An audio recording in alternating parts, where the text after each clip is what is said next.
जिस टाइम पर ये घटना हो रही है, अपने आप में वो बहुत सारे सवाल भी उठाती है। सबसे पहले तो ये कहना होगा कि अगर इन स्वाति मालीवाल जो है, इनके साथ में अगर कुछ इस तरह से दुर्व्यवहार हुआ है, तो वो बहुत बुरा है। चाहे कोई भी हो, उसको सज़ा मिलनी चाहिए। ये सबसे पहले कहना बहुत ज़रूरी है। लेकिन जिस तरह से मतलब जिस समय ये घटना हुई है और जिस तरह से ये घटनाक्रम हुआ है, ये अपने आप में बहुत सारे सवाल भी पैदा करता है। एक तो केजरीवाल जी की जो सुप्रीम कोर्ट ने उनको रिहा करवा दिया बेल पर, और कुछ 10-15 दिन का समय उनको इलेक्शन कैंपेन के लिए दिया गया। उसके बाद जिस तरह के वो वक्तव्य कर रहे हैं कि मैं 2 तारीख को जेल में नहीं जाऊँगा अगर आप मुझे चुनकर देंगे, या फिर आम आदमी पार्टी को चुनकर देंगे, या फिर इंडिया अलायंस को चुनकर देंगे। तो कहीं न कहीं इससे बीजेपी जो है बहुत आहत है, और बीजेपी बहुत इससे परेशान है। और अमित शाह जी ने जिस तरह का स्टेटमेंट किया है सुप्रीम कोर्ट के इस जजमेंट पर, उससे ये पता चलता है कि बीजेपी को ये बिल्कुल ही रास नहीं आया है कि केजरीवाल को बेल पर छोड़ दिया जाए। तो ये इसके चलते बीजेपी बहुत अस्वस्थ है, ये हमको स्पष्ट रूप से दिखाई दे रहा है। अब ये जो स्वाति मालीवाल है, इनकी क्या हस्ती है, कौन है?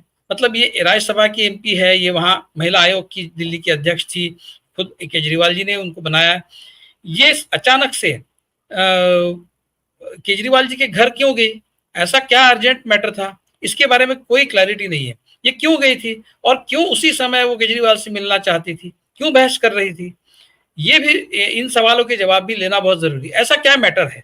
वो उसके बारे में कुछ उन्होंने कहा है क्या, मुझे पता नहीं, क्योंकि मैंने जितना पढ़ा उसमें कहीं भी स्वाति मालीवाल ये नहीं कह रही है कि किस काम को लेकर वो केजरीवाल जी के घर गई थी। ऐसा क्या अर्जेंट मैटर था कि भाई हेवंस विल फॉल, अगर वो नहीं हो जाएगा तो बिल्कुल। उन्होंने जब उनके जो पीए है विभव या क्या नाम है उनका, कुमार, उन्होंने जब कहा कि हाँ आप बाहर बैठिए या फिर आप थोड़ी देर के बाद आइए, जो भी, जो छोटा सा एक वीडियो उसका सोशल मीडिया पे आया है, वो पूरा नहीं है, क्योंकि स्वाति मालीवाल जो है वो कह रही है कि बहुत सारा कुछ हुआ है, उनको मारा गया, उनको कहाँ कहाँ मारा गया, शरीर पर कहाँ कहाँ उन पे हमला हुआ, ये सब उन्होंने कहा है। और वो ये भी कह रही है कि सीसीटीवी फुटेज जब आ जाएगा तो दूध का दूध पानी का पानी हो जाएगा। तो वो ऐसे ही नहीं कह रही है। मैं तो मानता हूँ कि शायद वो जो कह रही है वो सच है, ये मानने के लिए स्कोप है, क्योंकि वो सीसीटीवी फुटेज की बात कर रहे हैं। जो वीडियो सोशल मीडिया पे आया है वो किसी ने अपने मोबाइल से निकाला हुआ छोटा सा वीडियो है, लेकिन उसमें भी वो बहुत एग्रेसिवली बात करती हुई दिखाई दे रही है। वो किसी को गंजा कह रही है, और फिर ये गंजा मुझे हाथ लगाएगा क्या, इस तरह की कुछ बात वो कह रही है। तो बहुत एग्रेशन में है, और सामने जो व्यक्ति है वो बहुत ही पेशेंटली उनके साथ बात कर रहा है। इस तरह से एक छोटा सा वीडियो आया है, उससे पहले और उसके बाद कुछ अगर हुआ है तो हमें पता नहीं, लेकिन उतने वीडियो में ये जो महिला है ये बड़े एग्रेसिवली बात कर रही है, ये स्पष्ट है। तो इससे अगर कोई सामने वाला प्रोवोक हुआ हो और उसने कुछ गलत काम कर दिया हो, तो फिर भी उसको कंडोन नहीं किया जा सकता, उसको सजा उसकी मिलनी चाहिए अगर ऐसा किया है तो। और सीसीटीवी फुटेज जब वो मांग रही है, इसका मतलब वो जानती है कि ऐसा कुछ हुआ है और वो सच कह रही है, ऐसा मानने के लिए स्कोप है। लेकिन ये अचानक कहाँ से आ गई, ये क्यों आई, इनका क्या काम था? जब केजरीवाल जेल में थे तब ये स्वाति मालीवाल क्या कर रही थी? क्या उनका कोई केजरीवाल के समर्थन में कोई स्टेटमेंट आया है? क्या वो केजरीवाल के पीछे खड़ी हुई थी? क्या उन्होंने केजरीवाल की अरेस्ट की भर्त्सना की थी? कुछ इस तरह की कुछ उन्होंने स्टेटमेंट इस पे ट्विटर पे या कहीं फेसबुक पे किसी सोशल मीडिया में उनके तरफ से केजरीवाल के समर्थन में कुछ आया है?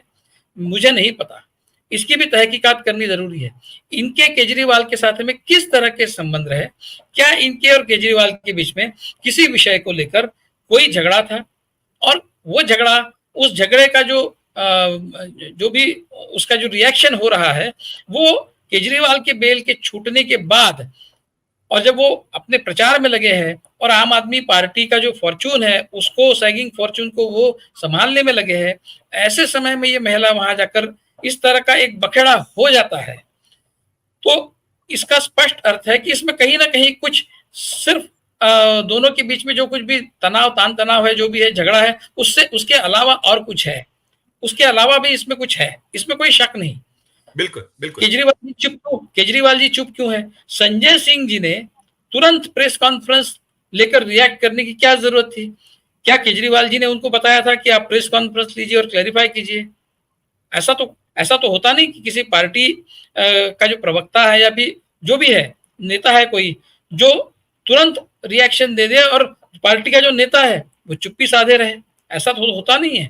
तो संजय सिंह किस रोल में है, वो क्या कर रहे हैं, उन्होंने इस तरह का रिएक्शन क्यों दिया, वो स्वाति मालीवाल की तरफ से बात कर रहे हैं।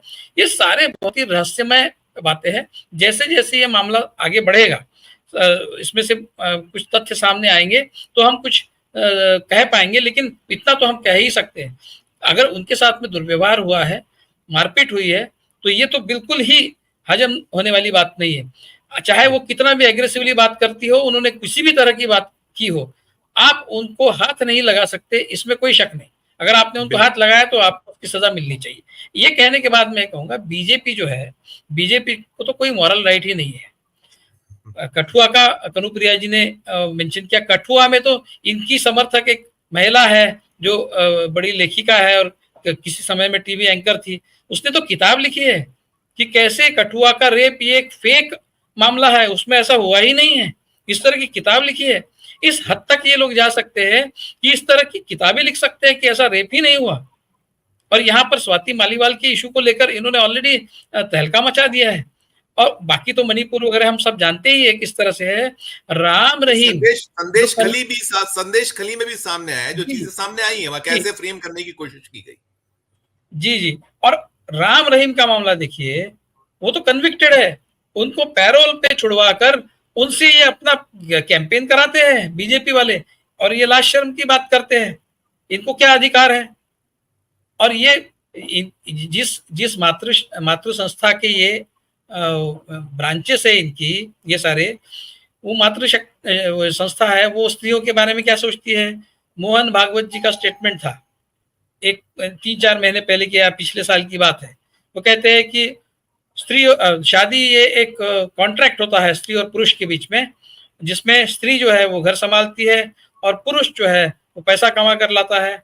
और वो स्त्री को जो मतलब घर चलाने के लिए जो आवश्यक है रिसोर्सेज, वो पुरुष जो है वो जुटाता है, और उसके एवज में स्त्री पुरुष को वो देती है जो वो चाहता है। इस तरह का एक वक्तव्य आरएसएस के प्रमुख की तरफ से आया था, जो स्त्री को इस रूप में देखते हैं। वो मातृशक्ति कहते हैं, वो स्त्री शक्ति शब्द का इस्तेमाल है, वो मातृशक्ति कहते हैं। मतलब स्त्री को आप सिर्फ माता के रूप में ही रिकॉग्नाइज करते हैं। वो एक इंडिपेंडेंट स्त्री हो सकती है और उसका अपना एक स्वतंत्र अस्तित्व है, पुरुष से स्वतंत्र वो हो सकती है और पुरुष के बराबरी में वो रह सकती है। ये आप किसी तरह से एक्नॉलेज ही नहीं करते हैं।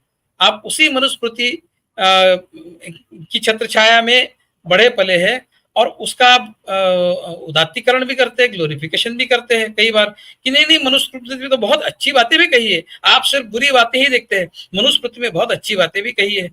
तो इस तरह से जिनकी सोच है, जो देश के कॉन्स्टिट्यूशन को मनुस्मृति से रिप्लेस करना चाहते हैं, जिसके बारे में इनके पूर्वजों ने इनके जो भी पब्लिकेशन है उसमें एडिटोरियल्स भी लिखे हैं, वो बात कर रहे हैं स्त्री के सम्मान की। और ये जो रेखा शर्मा है, जो नेशनल विमेंस कमीशन की चेयरपर्सन है, वो इस तरह की घटनाएं जब कहीं और होती है, जिसमें बीजेपी कहीं कटघरे में खड़े होती है, वहां पर ये क्या करती है?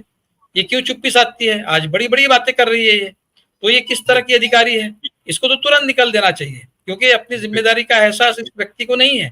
तो कुल मिलाकर अगर स्वाति मालीवाल पर हमला हुआ है तो वो गलत है, किसी भी कारण से हुआ हो, चाहे स्वाति मालीवाल की गलती उसमें हो, उसके बावजूद आप उसके ऊपर हमला नहीं कर सकते। उसको फिजिकली आप कुछ, और वर्बली फिजिकली किसी भी तरह से आप उसको अब्यूज नहीं कर सकते। आपको उसकी सजा मिलनी चाहिए अगर ऐसा हुआ है। ऐसा अगर नहीं हुआ है तो उसकी सजा स्वाति मालीवाल को भी मिलनी चाहिए।